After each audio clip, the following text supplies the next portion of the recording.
When you came up with the idea with your partners of starting this company around 2007, 2008, did anybody tell you it was a good idea? No, I mean, it was pretty universally considered a terrible idea.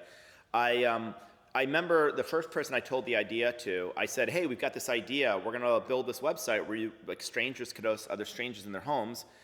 And the person who was kind of somebody I looked up to in Los Angeles, he looks at me with a straight face. I said, yes.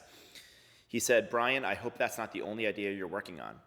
And that was, by the way, one of the nicer things people said. But the reason I think it worked was because I stumbled into this idea with my roommate.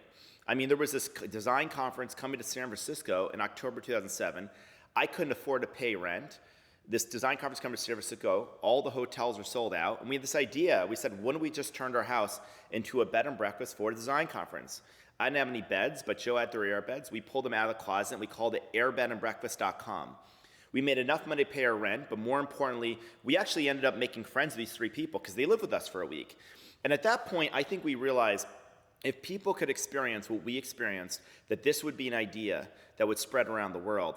But little did I know that it was going to be a very difficult uphill road. So where did you get your initial money? Was that the Y Combinator from Paul Graham? Well, actually, there's kind of a weird story about how we raised money. So we had this kind of quirky idea to sell collectible breakfast cereal. So Barack Obama, John McCain are both running for president.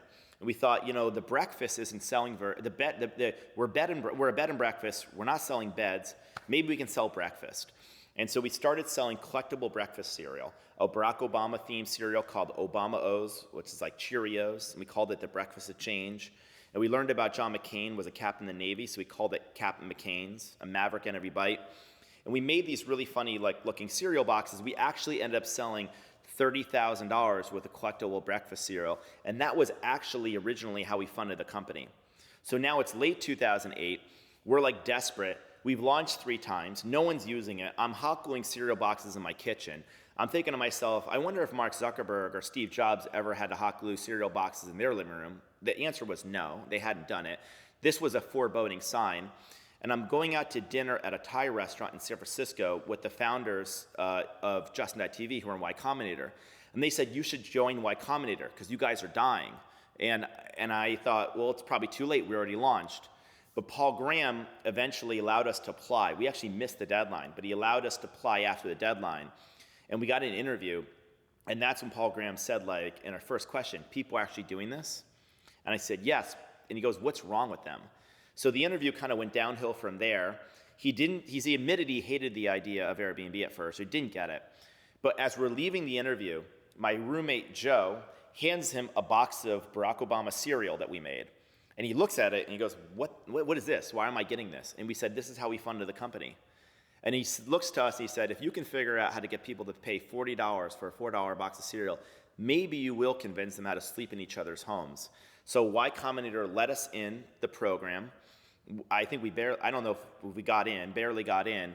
And the moment we got into the program, the recession is occurring. People are desperate to save their homes. And a lot of people started turning to Airbnb to save their homes by renting them out. At the same time, you have a great recession, which is causing a lot of young people to feel like, I need to save money.